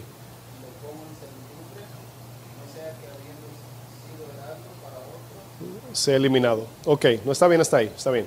La primera parte de ese verso es 26 o 27. 27. Dice: sino que golpeo mi cuerpo. Ahora, pregunto, ¿está Pablo diciendo que se entra a palo? ¿Que comienza con una correa a flagelarse? No. ¿Qué es golpear? Es al negar lo que la carne quiere, es como si fuera un golpe a la carne. Cuando le digo que no a los deseos de la carne, es como si fuera un golpe a la carne. Entonces, Pablo también dice: presenten su cuerpo en sacrificio vivo. Sacrificio es un acto de dolor. Es un sacrificio, significa que es un acto de dolor. Entonces, lo que me pide la carne no se lo doy con el fin de presentarme a Dios. Ya leímos Timoteo: preséntate a Dios como obrero aprobado. Entonces, si yo quiero imitar a Cristo, viendo la gráfica, yo necesito ignorar completamente los deseos de completamente, y someter mi ser, el cual somos alma, a los pensamientos, a los deseos y la voluntad de Dios, en todo el sentido. Ahora, aquí es donde viene lo humano. No siempre sacamos 100 en este examen, pero comenzamos quemando la materia sacando un punto, pero luego la tomamos otra vez y sacamos 3, y luego la tomamos otra vez y sacamos 10, y luego 15, 20, 40, 50, y ahí va la madurez. Ahí va la madurez. Vamos a leer Hebreos como un ejemplo, 5:14. Hebreos 5, verso 14.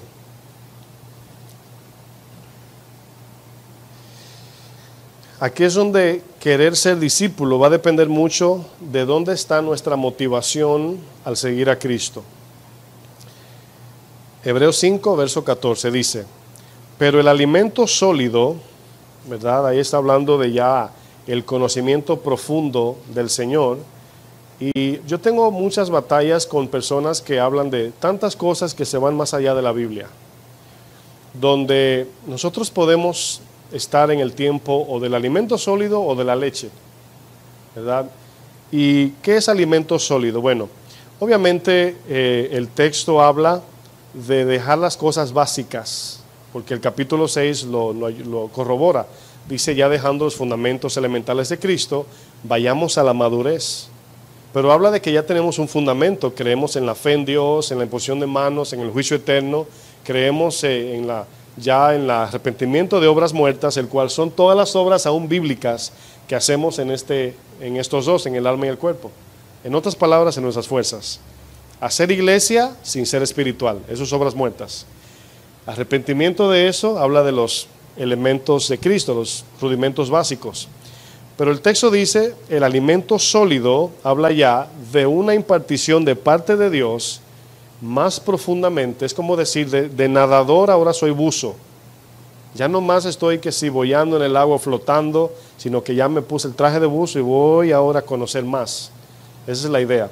Entonces aquí el alimento habla de madurez, donde Jesús le dijo en Juan 14, si no me falla la memoria, le dijo, hay cosas que todavía no la pueden soportar. Todavía no se la puedo decir, pero cuando venga el Consolador, Él les revelará todas las cosas. Ahora, allí se estaba hablando de que ellos tenían ya la idea, antes el Espíritu, tenían el conocimiento intelectual. Jesús le había hablado en este ámbito. Ellos habían ya operado en el Espíritu, pero de manera separada. El Espíritu Santo estaba con ellos, no en ellos. Ellos iban y sacaban demonio en el nombre de Jesús, pero el Espíritu andaba con ellos. Entonces, en Pentecostés es cuando el Espíritu desciende y entra en cada uno de los discípulos por primera vez en toda la historia de la Biblia, toda la historia. Nunca se le había llamado a alguien hijo de Dios, después de Cristo sí. Nunca había habitado el Espíritu dentro de un ser humano como tabernáculo permanente, o vamos a decir terrenal. Nunca había sucedido esto, la presencia de Dios en un cuerpo mortal. Y en Pentecostés desciende el Espíritu y comienza a manifestarse primero por los dones, lo que estaban sucediendo allí, las lenguas. Era como una manifestación de los milagros de Dios, los milagros y señales. Pero al salir de allí, ahí es donde ellos ahora están afirmados en poder. Y dice Hechos 1:8, y recibiréis poder cuando venga sobre vosotros el Espíritu Santo. Y entonces podrán ser mártires. Ahora fíjense la idea. Por un lado hablamos cuando Cristo dice, en esto el mundo sabrá que son mis discípulos, en que se amen como yo los he amado. ¿Cómo yo los amé? Entregué mi vida hasta la cruz. Así también ustedes deben amarse unos con otros. Ahora, yo estoy seguro que si pensamos, ¿qué iglesia me acuerda este amor? No sabríamos en este tiempo decir cuál. Si pensamos. Ahora, queremos llegar ahí, esa es la meta, queremos llegar a ese amor. Entonces, ahí vemos que por un lado habla del amor, pero por otro lado, la manifestación del poder de Cristo en el discípulo se refleja en el sufrimiento. En las historias de los mártires, que hay libros que hablan de historias reales, donde morían como Esteban, cantando a Dios. Donde en la muerte, mientras los apedreaban, decía, no le tomes en cuenta este pecado. Hablaba de un corazón que no se fue al cielo amargado. Eso habla del poder de Dios. Eso es ser discípulo de Cristo, imitarlo a Él en sufrimiento. Ahora, es cierto que el anhelo de imitar a Jesús siempre es milagros, sacar demonios, conocimiento bíblico, sabiduría, apantallar. Pero cuando hablamos de discípulos de Cristo en sufrimiento, ahí es donde decimos, hasta aquí soy cristiano. ¿Y por qué? No porque no seamos valientes, porque no se trata de valentía. No porque se trate de querer, sino se habla de entender que no podemos, pero el Señor nos dará el poder para ser mártires. Acuérdense, para poder morir, el dar la otra mejilla no es un acto de valentía, lo hemos estudiado, es un acto de amor. Y el amor es un fruto que viene de Dios. A veces pensamos, si me da, me voy a poner duro y aguantar la otra. No, no lo estás amando. Estás soportando, pero sin amor. Y ahí ya rompiste la ley. La ley de Cristo es amar a tu prójimo a pesar de lo que te diga, te haga o piense de ti. Y ahí es donde entendemos, mis amados, que seguir a Cristo no es nada más ir a la iglesia o saber lo que Él dijo. Es más allá. Pero también digo lo mismo. No podremos si no estamos dependiendo del Señor espiritualmente. Él es el que produce todo ese fruto, y ese fruto produce el querer como el hacer por su buena voluntad. Y cuando vamos a hacer su voluntad dirigida por Él, con el poder exacto para esa voluntad que Él nos ordenó, podremos amar al enemigo como Cristo le amó. ¿Saben quién fue el mayor ejemplo de querer poner en práctica esto sin el espíritu, sino con el alma y el cuerpo? Pedro. Señor, mi cabeza doy por ti. Y el Señor indirectamente le dice, Pedro, no se trata de ser valiente en esto, sino de amar al prójimo. Dice, Pedro, no vas a poder. Señor, mi cabeza doy. Pedro, 3 veces me vas a negar. Me vas a negar 3 veces, por así decir. Sin espíritu, en tu alma y en tu cuerpo, los 3 me van a aborrecer. Y ahí es donde no entendemos que cuando vivimos una vida sin Cristo, vivimos una vida egoísta. Generalmente, hermanos, en todo sentido. Pero una vez viene Cristo, el fruto del amor hace que nos desconectemos del yo. Y ya no vivo yo, dice Pablo. Ya no es acerca de mí. No importa cómo yo me vea o lo que piensen de mí. Cristo se encarga de eso. Se trata de ti, de ti, de ti, de ti, de todo el que está a mi lado. Esa es la idea de ser discípulos. Ahora, ahí es donde vamos entrando en que no basta con conocimiento. Yo escuchaba un pastor que me le robé esa nota porque estuvo muy buena. Él decía una cosa, no recuerdo la primera, pero pienso que era instrucción. Instrucción, práctica y comunión. Creo que voy a hablar de eso el sábado a los servidores. Instrucción, práctica y comunión. Ahora, ¿saben cuál es el peor enemigo de la comunión entre cristianos? Son varias, la voy a decir de esta manera. Una de ellas es no aceptar que somos imperfectos. Nos hacemos la memoria, soy cristiano y no me puedo comportar así. Está bien eso, pero no esperes que no te vas a equivocar o vas a meter la pata, como dicen en mi país. Debemos de aprender a tolerar eso, de que entre cristianos vamos a fallar, vamos a hacer cosas inútiles, estúpidas, si puedo decir, pero tenemos que nosotros tolerarnos, soportarnos y seguir adelante, orar, si es posible en el momento, decir, hermano, eso que hiciste no está bien. Eso no hace al hermano que corrigió perfecto, sino un hermano que te ama. Y ahí el que escucha la corrección dice, hermano mío, gracias, tienes razón, cuando me vuelvas a ver hacer eso, por favor recuérdamelo, ora por mí. Esa es la iglesia de Cristo. O sea, si vemos los discípulos con Cristo, eran matándose. Entonces nos creamos unas barreras de que, soy cristiano y estoy delante de los hermanos. No, mis hermanos, sean naturales, pero obviamente en obediencia. No tenemos que esconder el yo, porque al tiempo nos vamos a dar cuenta que esta aureola que tenemos de ángel se va a caer. Se va a caer un día. Las alas blancas que tanto piensa la gente que uno tiene, se va a caer. Entonces, la comunión necesita enfrentamiento, necesita exponer el mal carácter, necesita sanidad, necesita oración, necesita tolerar, aguantar al difícil, el cual todos somos difíciles. Y ahí está la obra del Señor. Instrucción, su palabra dice, sobrellevar la carga a los unos de los otros. Luego, práctica, debemos de permanecer en Él cada día, practicar y practicar, y es lo que nos puede permitir tener comunión, ¿verdad? Y ahí es donde vamos madurando, porque luego veo un problema en un hermano, y el Señor me dice, el ferviente amor cubre multitud de pecados, o sea, manténlo en secreto, o sea, no lo esconda, pero no se lo diga a nadie, cubre su pecado, háblale a él ahí en privado, no se lo diga al otro para exponer su dignidad. O sea, muchos puntos ahí, sobrelleva al hermano, ¿verdad? Vamos al libro de Gálatas 6, a ver un ejemplo allá. Ay, perdón, antes de avanzar, no terminé el verso de Hebreos, perdónenme, disculpen, es que me metí en la ilustración ahí, casi me voy. Acuérdenme ese verso, Gálatas 6, versículo 1 en adelante. Dice Hebreos 5:14 para concluir esta parte. Dice, pero el alimento sólido es para los que han alcanzado madurez. Ahora, aquí hablan de gente madura, recibe la revelación profunda de Dios, el cual es Él. Siempre no nos vayamos más allá, nos extralimitemos al misticismo. Revelación profunda es conocerlo a Él, eso es todo, ¿verdad? Luego dice, ¿quiénes son los que han alcanzado madurez? Ahí lo dice, para los que por el uso, es decir, la práctica diaria, tienen los sentidos ejercitados. Ahora, ¿dónde se encuentran los sentidos, mis amados? ¿En el cuerpo, en el alma o en el espíritu? Los sentidos son los sensores que le mandan el mensaje al alma. Entonces podemos decir, obviamente en el alma, es como un vehículo, tiene sensores del bumper de atrás, de la parte, y cuando le dan por detrás, en la computadora dice, te chocaron por detrás, pero el sensor solamente le informa a la computadora lo que sucedió. Bueno, creo que Carlos sabría más de eso que yo.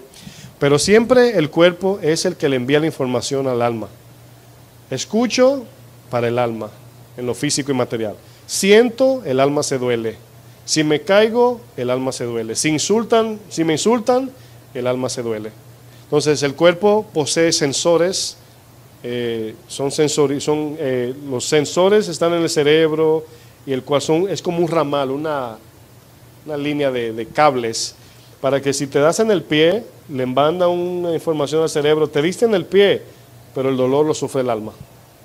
Quien tiene la vida es el alma, no el cuerpo.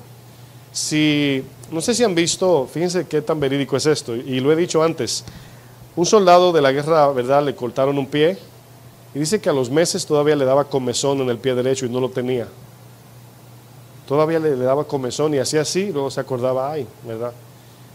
O sea, todavía le picaba el pie, por así decir, y no lo tenía. O sea, es una información que se quedó grabada en su alma. Ahora pregunto, ¿le faltaba un pie a su alma? Ahí es donde viene la cosa, se pone cómica la cosa. No, el alma no se le puede cortar nada, es eterna, es invisible, es algo más allá de nuestro entendimiento, pero esa alma está en un cuerpo material, que aunque tú le cortes las extremidades a un cuerpo, el alma sigue completa. Ahora, el alma es la que experimenta la alegría, la paz, el gozo, también la tristeza, el sufrimiento y la angustia. Ahí experimentamos la vida, ahí está grabado todo. El cerebro es el mecanismo, el medio, pero el alma es donde tenemos las experiencias. Fíjense como Hebreos 5 dice que los que han alcanzado madurez son los que por el uso, por la práctica, tienen ejercitado ¿el qué? ¿Verdad? Los sentidos en el discernimiento del bien y del mal. Ahora bien, es muy fácil nosotros humanamente ver lo bueno y lo malo allá afuera. Un hombre borracho que tira una botella, eso es malo. Un hombre manejando a alta velocidad es malo. Pero aquí bien y mal no significa eso. Aquí bien y mal significa el bien y el mal espiritual. Lo que sucede en el ámbito espiritual. ¿Cómo supo Pablo que la mujer con el espíritu de adivinación estaba hablando mentira? Porque Pablo tenía sus sentidos ejercitados en el discernimiento. Y aunque ella dijo algo que parecía bueno por aquí, Pablo espiritualmente supo que era un demonio. Esa es la diferencia. O sea, hay veces que van a haber cosas que parecen pero no son. Como le dijo Satanás a Eva. ¿Qué le dijo? Temo, le dijo a los corintios, que así como la serpiente engañó a Eva, vuestros sentidos, el mismo verso, la misma palabra, perdón, sean extraviados. O sea, que la serpiente le extravíe los sentidos. O sea, ¿qué fue lo que Satanás dijo? Es como ver un mago en un programa, donde usan trucos, ¿verdad? Que tus sentidos están, los ojos por allá, la música por acá, y él te dice, ay, uy, desapareció la carta. ¿Tú cómo lo hizo? Sentidos extraviados, te extravía los sentidos. Altimaña se llama eso en la Biblia. Entonces aquí nos damos cuenta que para poder nosotros llegar a la madurez, es decir, madurez significa parecernos más a Cristo cada vez más, cada día más, obviamente debemos de vivir caminando con el Señor en el Espíritu. Por ejemplo, el libro de Génesis dice que Enoc caminó con Dios, Hebreos, ¿verdad? Caminó con Dios. Ahora, ¿qué significa eso? Dice que Abraham caminó con Dios, ¿verdad? Jesús caminó con Dios, Pablo caminó con Dios. ¿Significa que iban agarrados de la mano en el parque juntos? Sabemos que no. Caminar con Dios obviamente habla de la guianza del Espíritu, el cual es Dios, y nosotros lado a lado, caminando en la voluntad. Y eso lo podemos hacer, obviamente, es espiritualmente. No en la carne, no en nuestra alma, no en lo que yo siento que debe ser, Y hoy usted se va a dar cuenta que la mayoría de las cosas de la iglesia, mucha gente es muy dada a lo que siente, a lo que cree, no a lo que dice la palabra.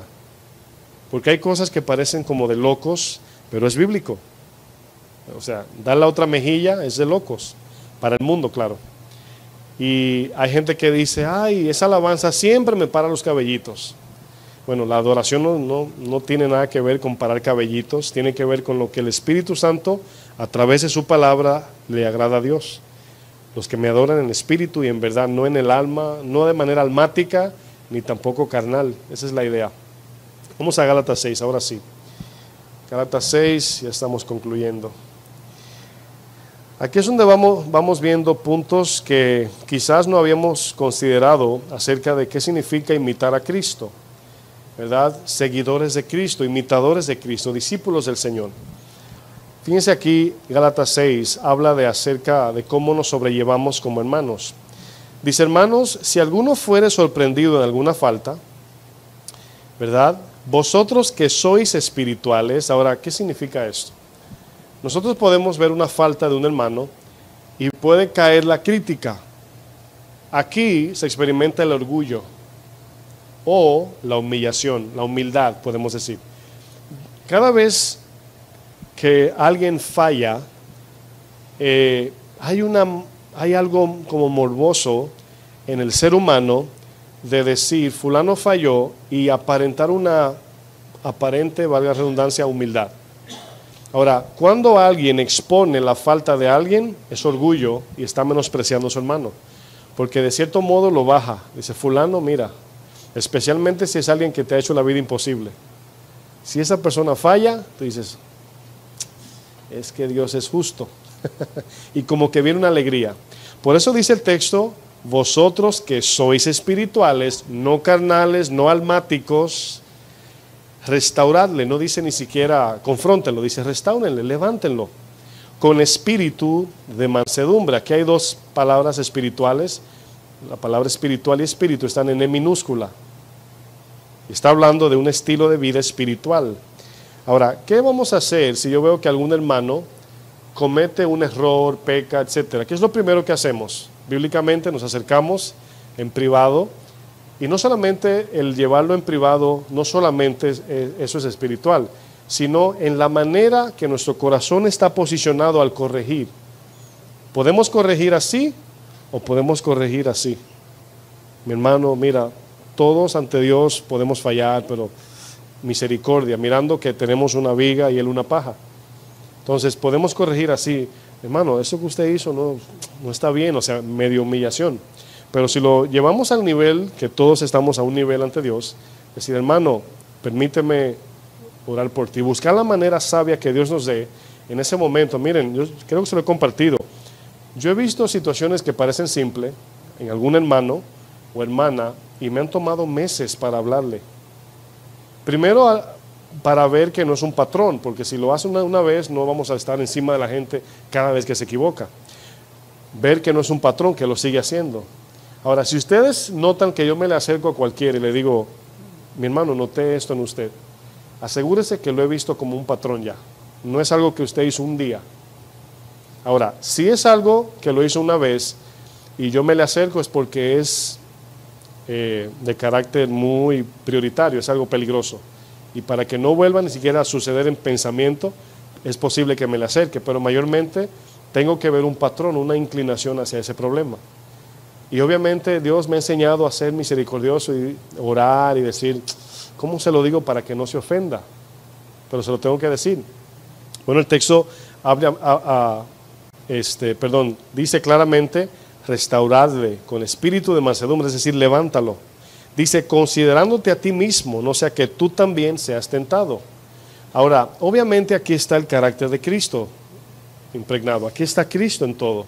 Porque todo lo que Cristo hizo, lo hizo con el fin de restaurar, de salvar. Dice el verso 2, sobrellevad los unos las cargas de los otros, y fíjense lo que dice luego, y cumplid así la ley de Cristo. Ahora, de eso le hablaba hace un momento acerca de la única manera que crecemos en comunión es estando juntos a pesar de los errores. a pesar de equivocarnos, a pesar de la ofensa. Aprender a perdonar, olvidar y amar al ofensor.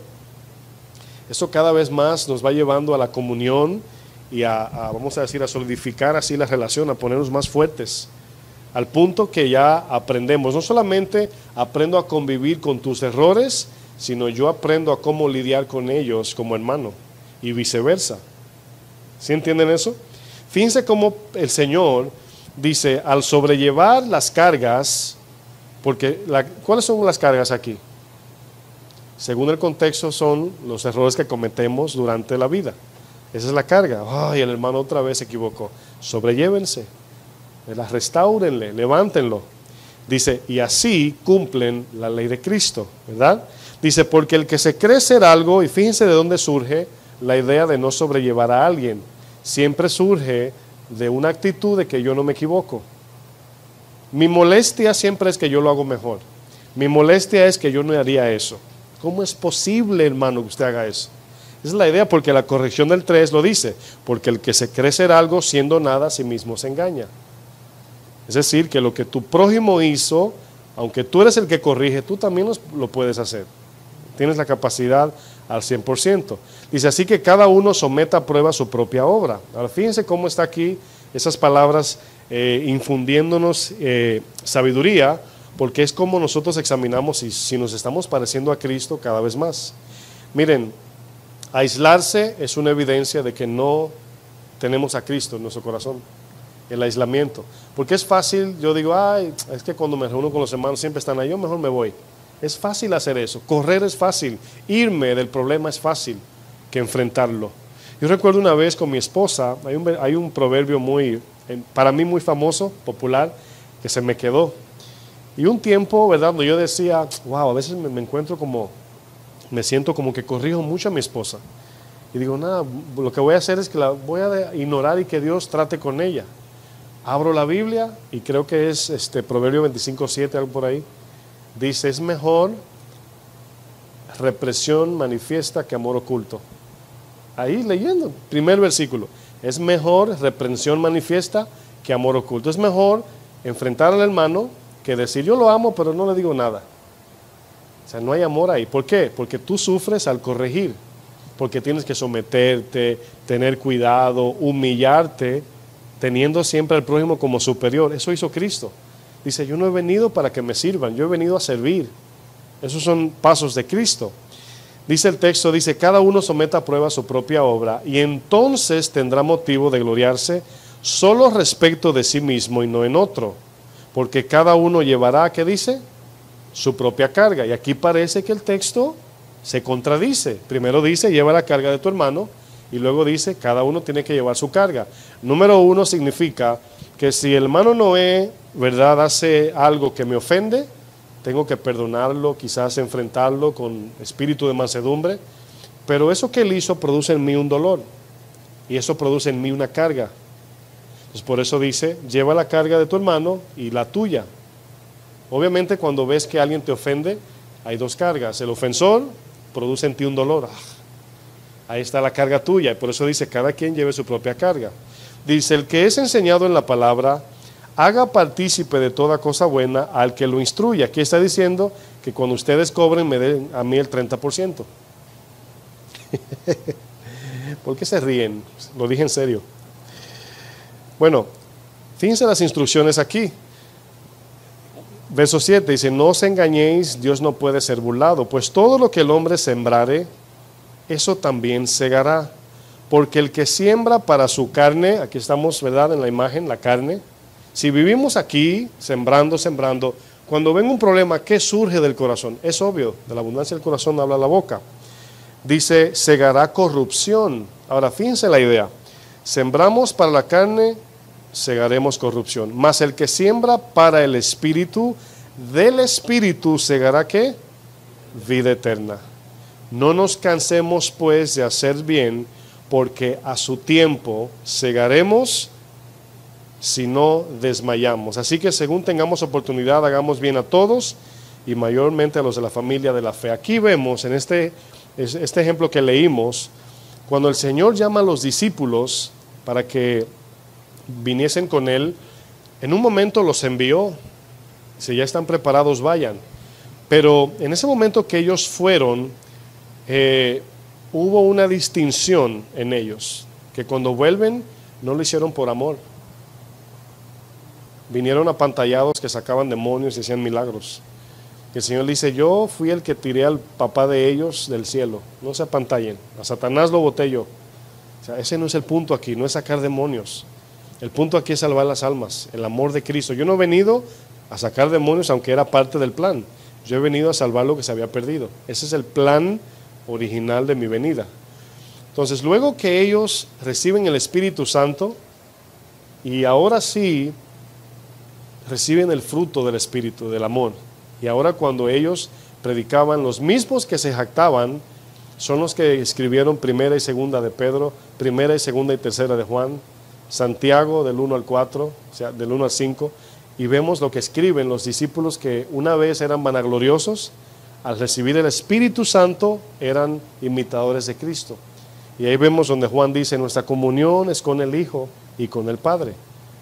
Y la comunión que tenemos los unos con los otros, el cual vemos muchas veces pastores anhelando a la iglesia de los primeros siglos, ¿verdad? Que sean de un sentir, pero no viven en el Espíritu. Se paran matando y no se perdonan. No son imitadores de Cristo en sufrimiento. Entonces, si queremos constituir una iglesia así como la de los primeros siglos, es una decisión individual de morir al yo, de cada quien, y nos unimos así a la mente de Cristo, y somos imitadores de Él. Es muy fácil, mis amados, cuando, miren, es una promesa que la he dicho en la iglesia a veces. Mientras más años estemos juntos, van a salir más cosas malas. Nos vamos a conocer más. Un día van a decir, yo no sabía que Javier era así. O no conocía esa parte del hermano Antonio.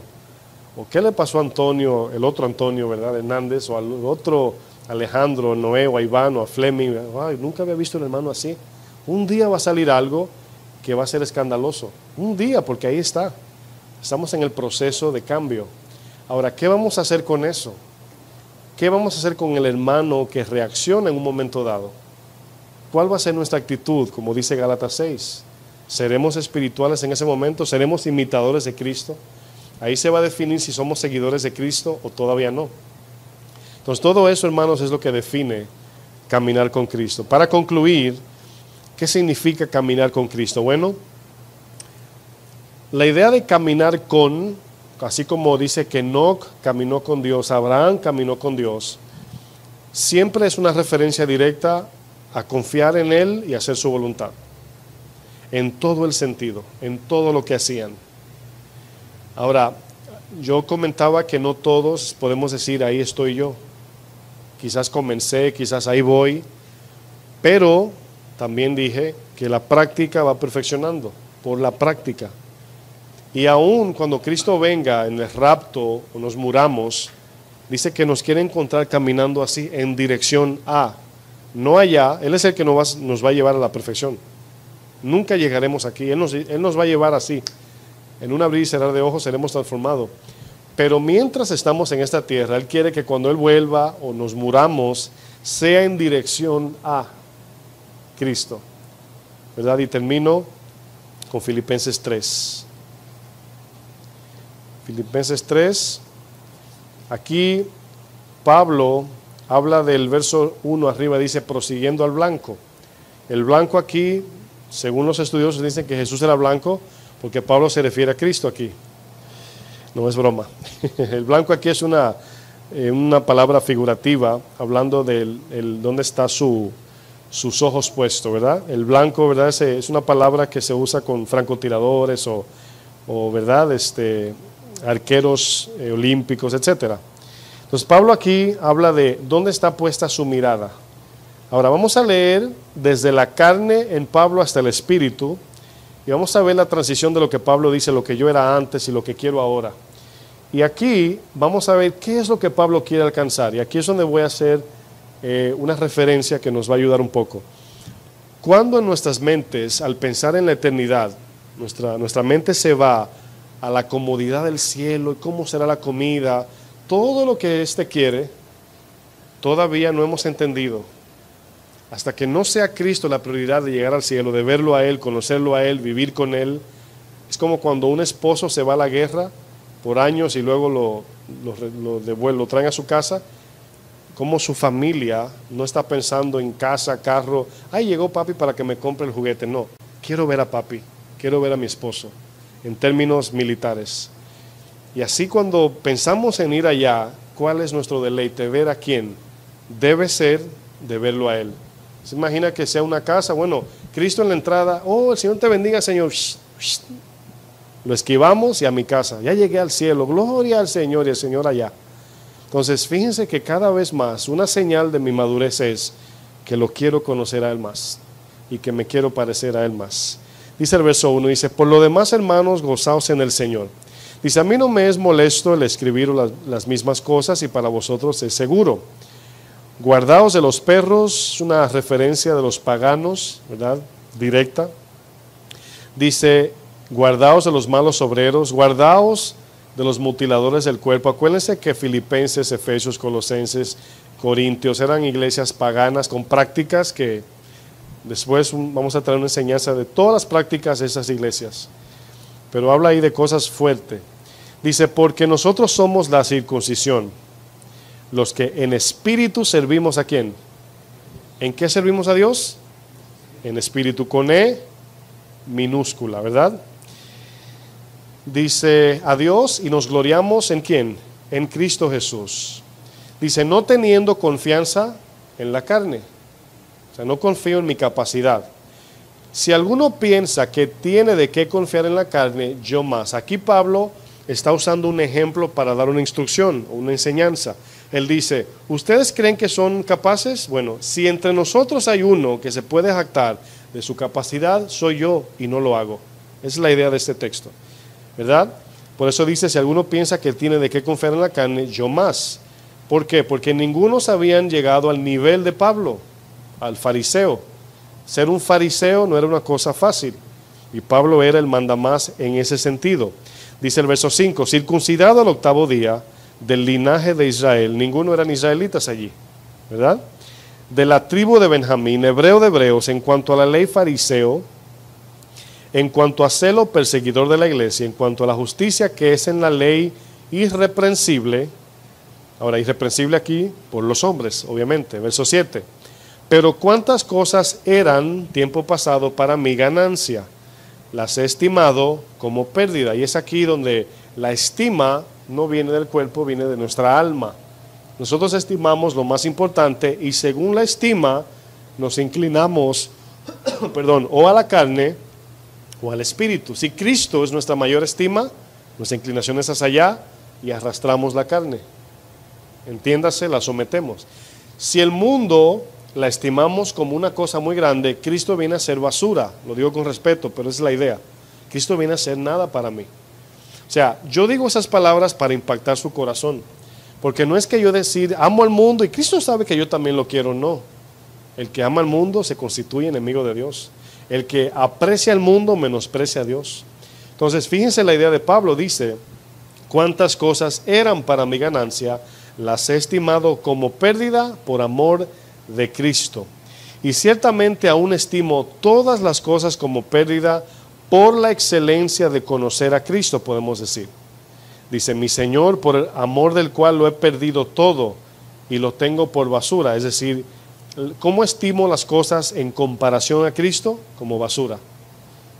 ¿Por qué dice basura? Bueno, lo puedo botar si amenazan mi relación con Cristo, si se anteponen en mi relación con Cristo. Para mí eso es basura. Es fácil para yo decirle, no lo quiero.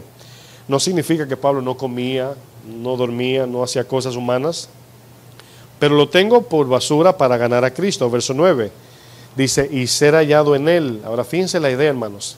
Cuando el Señor venga, oigan bien, si no nos encuentra escondidos aquí, su juicio nos consume. Dice Colosenses, estamos escondidos en Cristo, estamos escondidos como el tabernáculo, que si viene fuego al arca del pacto, no se quema lo que está dentro, porque estamos escondidos allí. Si viene fuego, el oro nos cubre, nosotros somos la madera. Entonces, ¿Estamos escondidos en Él? Esa es la pregunta que nos hacemos hoy. Dice, para no ser hallado, ¿dónde? Para ser hallado en Él, o sea, no teniendo mi propia justicia que es por la ley, sino la que es por la fe de Cristo, la justicia que es de Dios por la fe, a fin de conocerle. O sea, fíjense que no dice a fin de alcanzar mi morada o mi casa, no, de conocerle, y el poder de su resurrección y la participación de ¿qué? De sus padecimientos, fíjense la idea, llegando a ser semejante a Él en su muerte. ¿Cómo es que nos comparamos con Cristo? Es en la muerte, es en morir al yo, en el sufrimiento. Dice, si en alguna manera llegase a la resurrección de entre los muertos, dice, no que lo haya alcanzado ya, ahí está lo que les comentaba, no es un proceso. Dice, ni que sea perfecto, sino que prosigo, o sea, no he llegado, no, tengo imperfecciones, pero ¿hacia dónde vamos? Y la carrera cristiana es en dirección al Espíritu, no a la carne. El camino ancho es por acá, el camino estrecho es por allá. La vida es por allá, la muerte es por acá. La bendición es por allá, no por acá. Por eso es que cuando un pastor dice que las bendiciones son casa, carro, ¿verdad?, etcétera, te está mandando por este lado. Las bendiciones son espirituales. Y si Dios te quiere dar una casa, tiene que ver primero con un plan aquí. Si te da una casa, un carro, te da lo que sea que te quiera dar terrenalmente hablando, tiene que ver con el plan eterno y espiritual. Y no es en sí una bendición, es parte de la bendición, el cual es espiritual. Que si un día te regala un carro y te dice regálaselo a fulano de tal, tienes que hacerlo, o debes hacerlo. Si te regala una casa y te dice dásela a tal familia, yo te busco otra, ahí la tienes. Ese es el corazón de Cristo. Dice el versículo 3, hermanos, yo mismo no pretendo haberlo ya alcanzado. O sea, no hemos llegado, no somos Cristo al 100%. Dice, pero una cosa hago, olvidando ciertamente lo que queda atrás, y podemos ver la imagen, olvidando lo que queda atrás. Acuérdense que hay gente en la iglesia que le dan el micrófono para testificar su testimonio, y se dan una jactancia, un bombo, dicen en mi país, lo que fueron en esta vida. Hermanos, yo tuve 45 mujeres, usted no sabe quién yo soy. Vergüenza debe dar, ¿sí o no? Yo era el mandamás, olvidando todo eso. Ahora, en el caso de Pablo era religioso, no era mundano, era religioso. Pero él dice, yo dejo atrás lo que yo era. Dice, dejando atrás, olvidando ciertamente lo que queda atrás, extendiéndome hacia adelante. ¿Dónde es adelante? Hacia el Espíritu. Prosigo a la meta. ¿Cuál es la meta? Al premio del supremo llamamiento de Dios en Cristo Jesús. Ahí está el premio, alcanzarlo a Él. Dice que en aquel día le veremos porque seremos como Él. Seremos transformados en un abrir y cerrar de ojos igual que Él. Pues la meta del cristiano debe ser cada vez más parecernos a Cristo. Esa es la meta. No hay otra, que si mi llamado, que si soy profeta, apóstol, limpio el baño, arreglo la silla, no importa. Todos pueden alcanzar a Cristo, no importa dónde estemos. Amén. Oramos. Padre, gracias por tu bondad y tu misericordia, Señor. Eres bueno, Señor, y gracias por darnos esta instrucción y aclarar puntos que quizás no teníamos tan claros, Señor. Te pido por mis hermanos que sigamos todos unidos en este crecimiento, Señor, y que cada vez más podamos mirar a Cristo, Señor, imitarlo a Él, Señor. Él es el Dios que nos ha enseñado por medio del Cristo humano a pisar en esta tierra como Él pisó, a caminar como Él caminó. Hemos aprendido que un discípulo es aquel que imita no nada más lo que su maestro dice, sino cómo vive, cómo es, lo que quiere, sus anhelos en todo el sentido. Y dice la palabra que Cristo fue sentado en el trono a la diestra del Padre. Si le seguimos, alcanzaremos esa victoria ganada por Él. Yo te pido que traiga entendimiento, Señor, en áreas que quizás yo no mencioné o algo que haya dicho de manera equivocada. Señor, danos entendimiento. Corrígenos también, Señor. Y que podamos de manera progresiva parecernos al Señor cada vez más, Señor, en el nombre de Jesús. Que el Señor les bendiga, mis hermanos.